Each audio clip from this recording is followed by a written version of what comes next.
রাবেয়া বসরির কাছে কেউ রুটি পাঠাইছে, তো খাদেম রে কয় গয়না দেখ, গয়না দেখে 18টা, কয় ফিরত পাঠা, এটা আমার না। তো খাদেম বলে 18টা রুটি দিছে, তারপরও আপনি নেন না, কয়টা আমার না, আমি নিমু কেন? তো ফিরত দিছে, কয় নিব না, ওটা নাকি ওনার না। তো যে পাঠাইছিল ও 20টাই পাঠাইছিল, কিন্তু যার হাতে পাঠাইছে ও রাস্তায় আসতে আসতে 2টা খায়া ফেলছে। তো যখন ফিরত নিয়ে গেছে, জিজ্ঞেস করছে ফিরত আনলি কেন?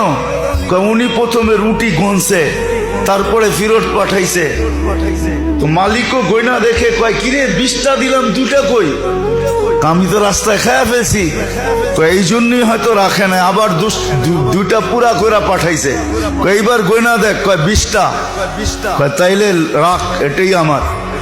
কেন বললেন? আমি সকালে 2 রুটি দিছি গরিব রে, আল্লাহর ওয়াদা আছে দিনে দুনিয়ায় 10 গুণ দিবে, তো 2টার বদলায় 20টা প্রাপ্য। আমি 18টা কেন রাখবো? 18টা তো আমার না, কেন রাখবো? পরে 20টা পুরো করে দিছে, তারপরে গয়না রাখছে 20টা। ঠিক আছে, তাইলে রাখ, এটা আমার। আছে নাকি বয়স? হ্যাঁ, তো এটা বলেন কেন? এটা ডিকশনারি থেকে মুছে দেন যে শিক্ষারও বয়স আছে। শিক্ষার কোনো বয়স নাই, তাহলে বুড়া বয়সে পিএইচডি করতে যায় কেন?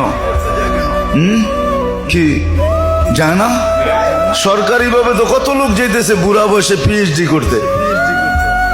ওটা তো আমাদেরকে বুঝাইতে হবে না, আমি তো কতজনকে দেখে আসছি বিদেশে।